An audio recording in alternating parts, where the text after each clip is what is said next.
Hello, my name is Oye Akideinde and I'm an under 40 CEO. The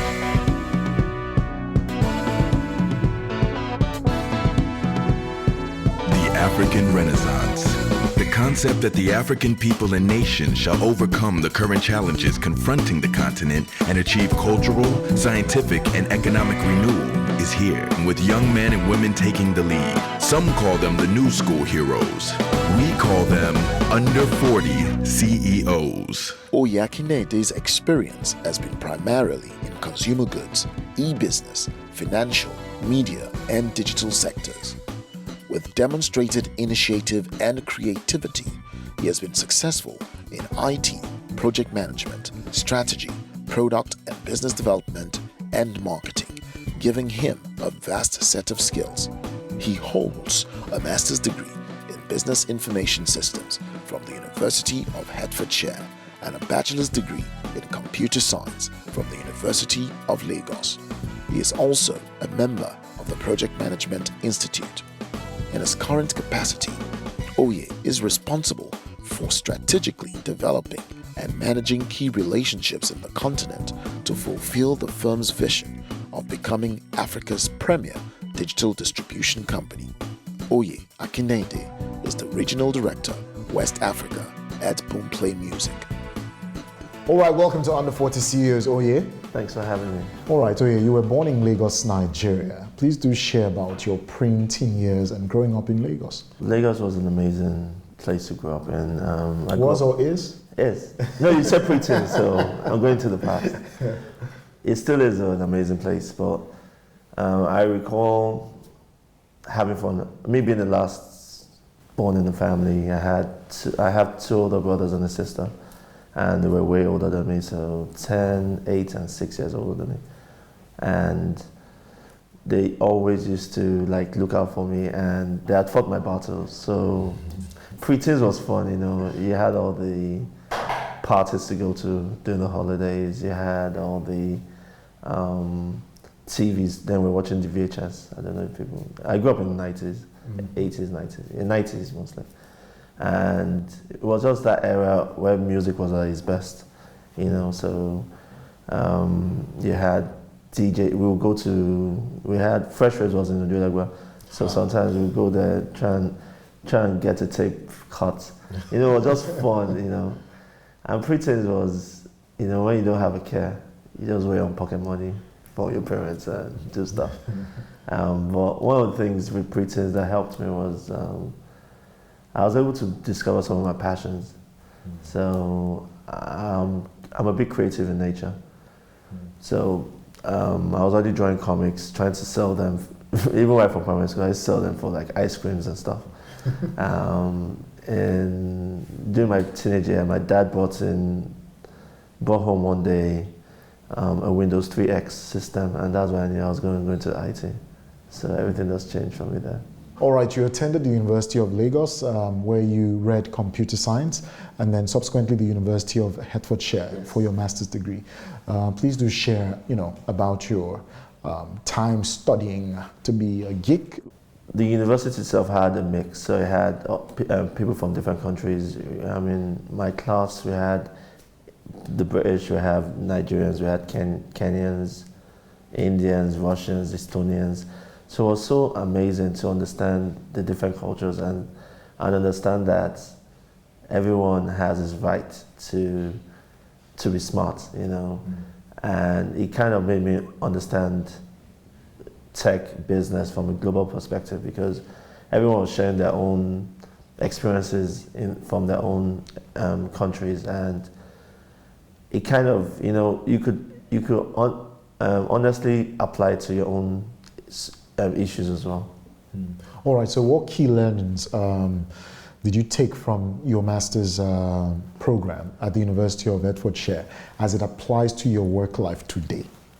Most of it was, because it was business management, it helped me understand that IT was an enabler.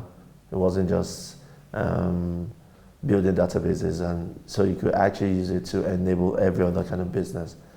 You could use it to drive anything. So I realized that eventually, because when I started my work career, IT were seen as support guys, you know.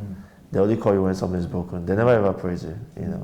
When I came back to the country to join USC, and they always used to blame it on IT. And I used to say no.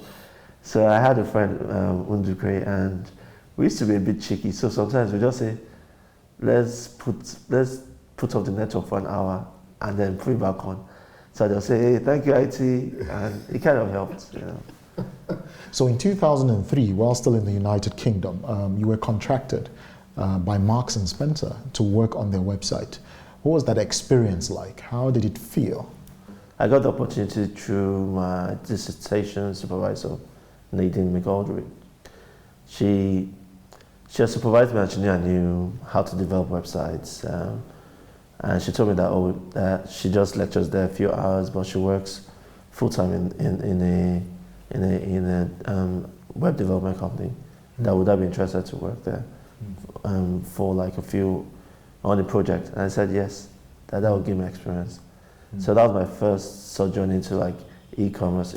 All right, so you spent close to 5 years at UAC PLC. Tell me about your time there, other than the time when you unplugged the entire network just to get some accolades. It was where I actually learned how to manage people. It was where I learned how to manage businesses. It was where I got my first, I remember when they moved me from marketing. So they believe that as a manager, you should be able to do anything. You know, it's not based on what you read. So what they try to do is, from IT, they moved me on to marketing communications, and because I knew project management, they said, oh, we're rebranding UAC, you're going to be the project manager. And I was tense, I was like, really? Because then all I was doing was managing like 10 websites for them. And they gave me like a $250 million budget to handle. So it was such huge, but I had bosses that just believed in you. And, you know, they were always calm and, you know, always ready to teach. So it was like a training ground for me. So by 2008, you had moved to FCMB, where you were head of the credit and debit card unit. So what was your job description at the time, and how did that experience go?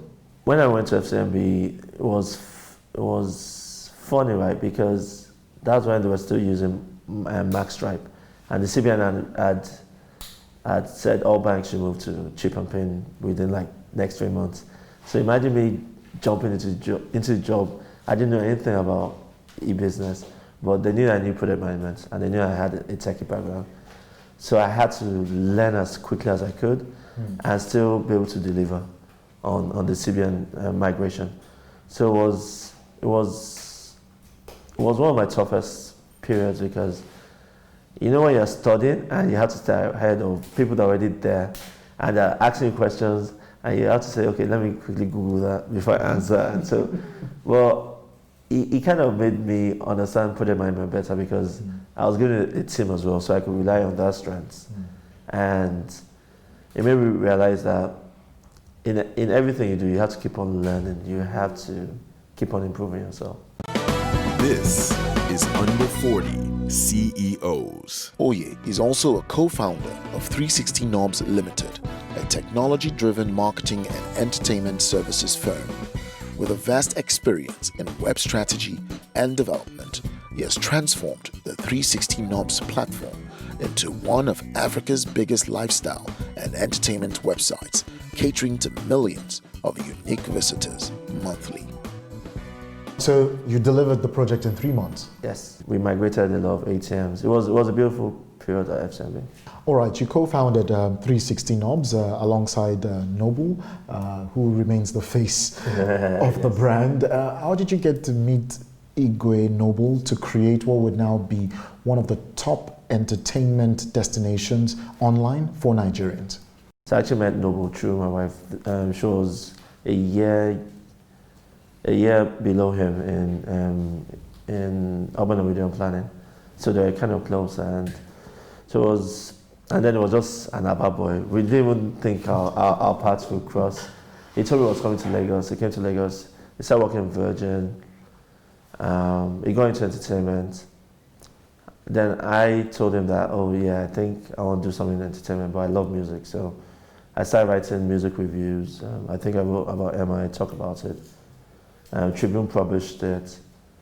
Then he told me about a website he wanted me to design.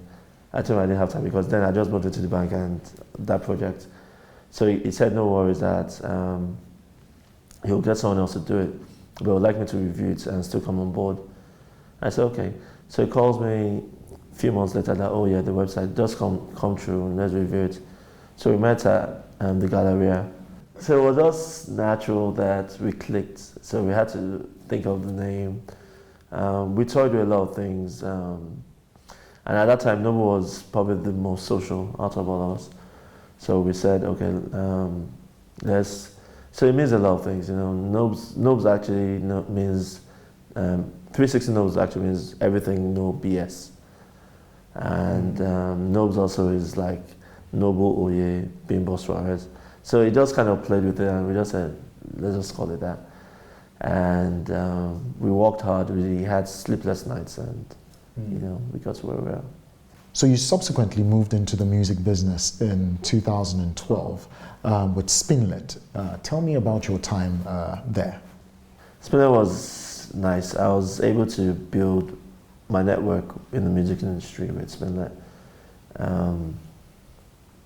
I was there as the head of business development and it was interesting. We were able to do a lot of collaborations. We did one with Coca-Cola.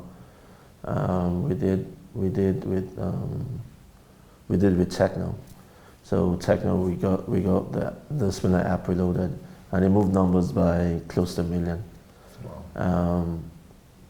I genuinely believe Spinlet was ahead of his time, you know, because it was one that paved the way for a lot of us in the music industry, and is one that I'm most appreciative for because I got to stay in the line of business I love, and I'm still doing it.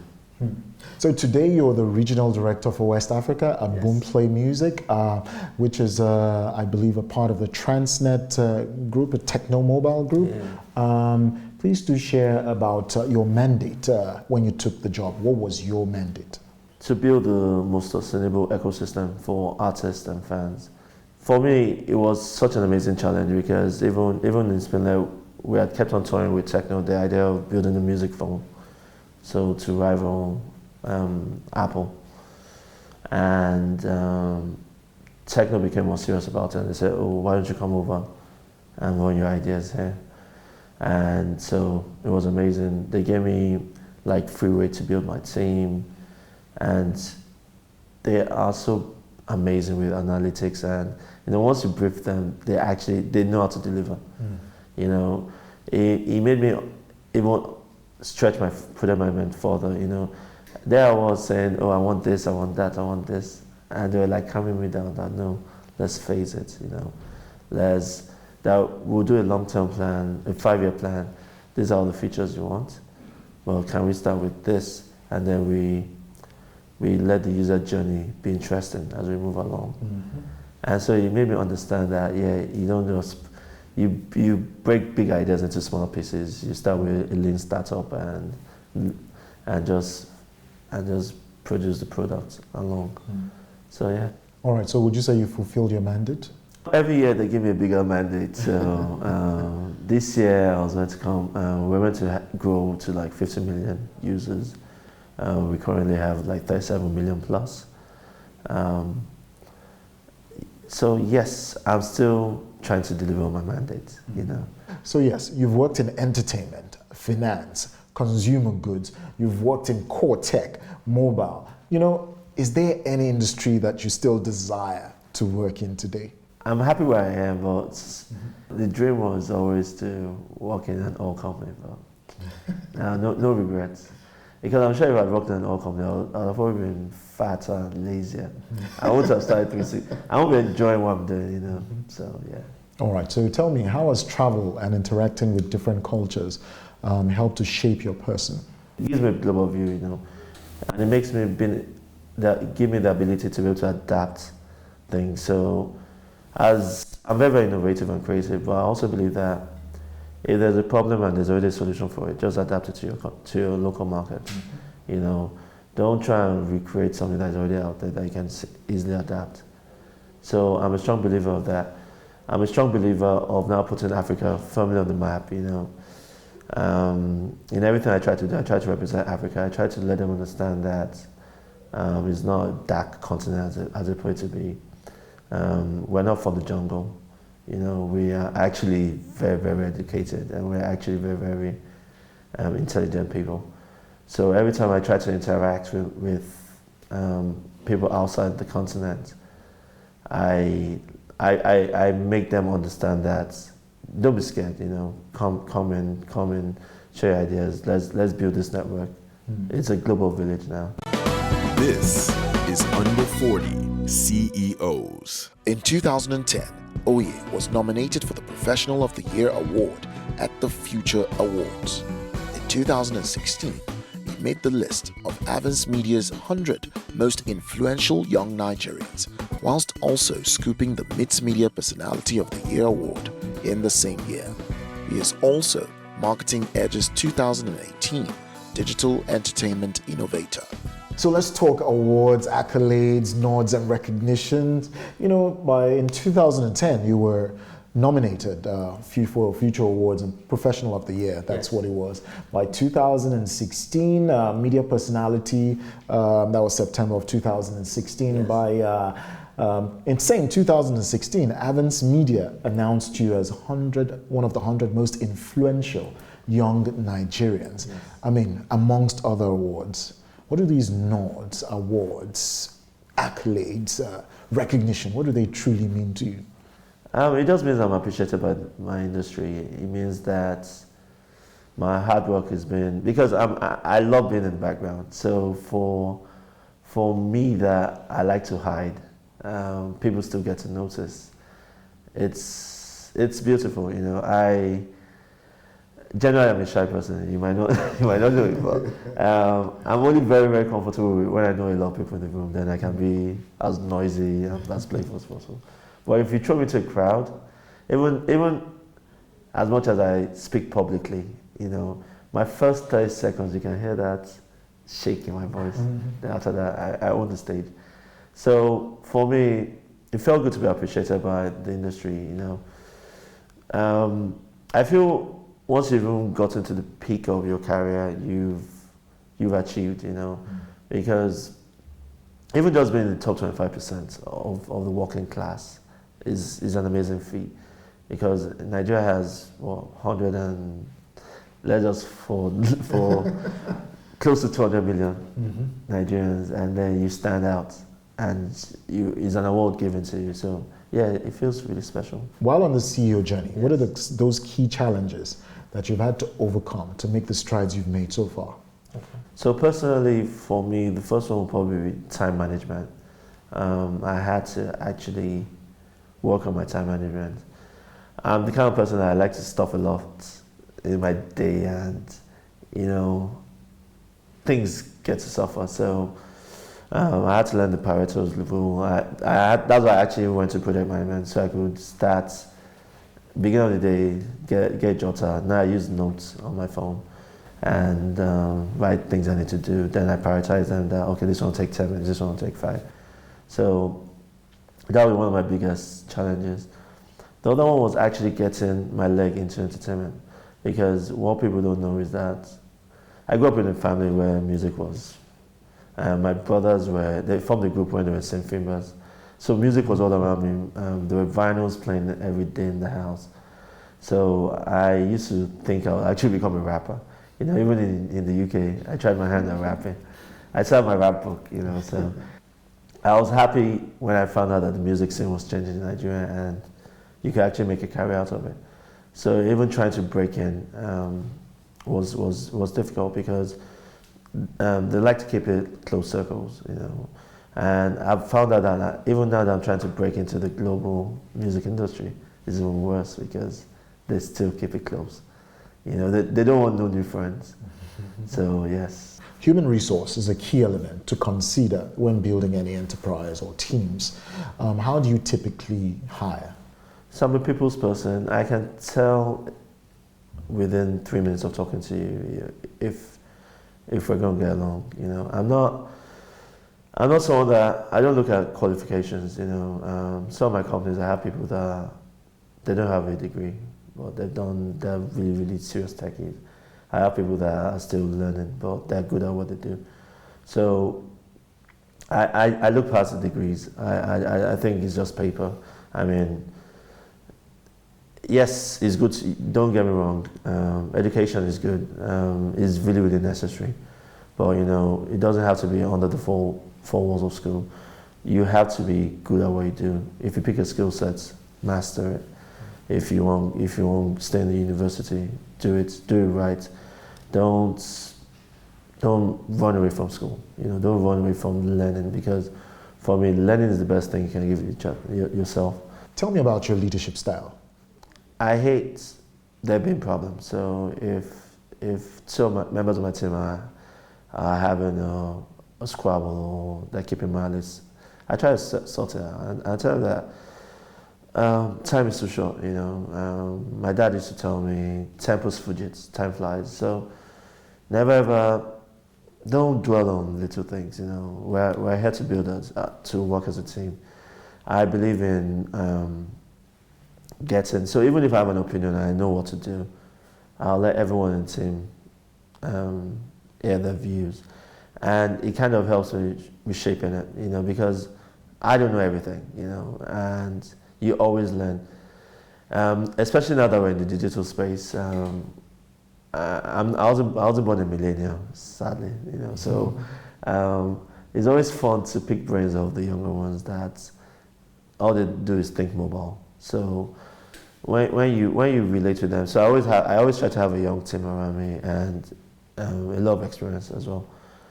And I just let them, I micromanage when I have to, but most times I step back and let them do the work. Tell me about your failures and failings as a leader.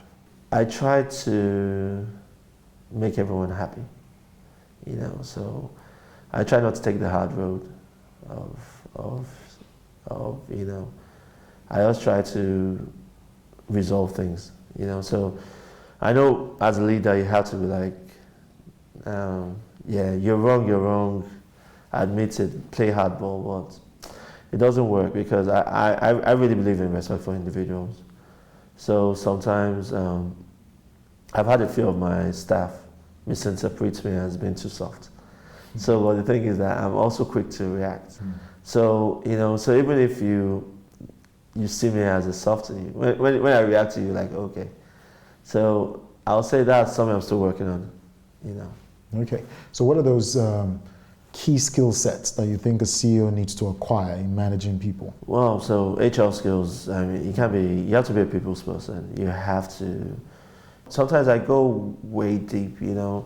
Once you see your best staff is not working up to par, you know there's definitely something wrong emotionally.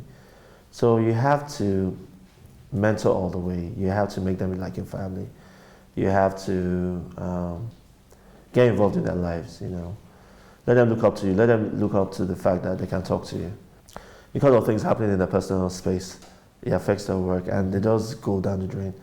And depression is one of the hardest things. I mean, I won't be the type of person that you say I've been depressed, but yeah, things depress me as well. But you know, I'm the kind of person that I smile through everything. I just say it's God's will, you know, and I move past it. I feel that everything happens for a reason. So even if my car breaks down, I'll say maybe God is trying to save me from an accident. I always think positively. So I apply that to even how I relate with people, you know. All right, so what values are important to you and your firm? Honesty, trust, hard work, being innovative, being creative, being a team player is really, really, you have to, I mean, don't think you're the special one, you know, be a strong team player. Loyalty is very important. You need to acquire skills of strategy. You know, you need to know how to manage properly. You need to be a thinker. I would tell every person aspiring to be a CEO to try and learn project management. Now that I'm thinking back, one of the failures I think I have as a leader is that I haven't learned 2 or more other languages, because the world is getting global. So what would you say is the biggest letdown that you've experienced in your career so far? My biggest letdown will probably be, so my dad passed away last year, and I had plans to show him. I actually had plans to buy him a house. So when he passed on, I felt I let him down. So every time every chance my mom gets, she says my dad is proud. But when you've written something that you want to achieve this. So yeah. This is Under 40 CEOs. Oye is a hard worker who thrives on being innovative. How innovative is he with his lifestyle choices, and who are his mentors? I must find out these and more. All right, I have a few quick fire questions for you. Okay. What do you love to eat? Dodo. What's your fashion style? I'm still a liberal person. Who are your favorite CEOs? Obama, Nelson Mandela, Clinton I liked a lot. So I actually think I like more presidents than CEOs. What's your favorite travel destination? Seychelles. All right, your favorite book of all time? Favorite business book of all time will probably be Eric Key's Lean Startup. What book are you reading right now? So The Blue Ocean Strategy, I've read it before, but I'm still reading by W. Can. All right, so what makes you happy? Just being alive, being able to do what I do. Being able to impact others makes me happy. Thank you for coming on Under 40 CEOs. Thank you for having me. All right. It's been a pleasure. Hello, my name is Oye Akideinde, and you too can be an Under 40 CEO.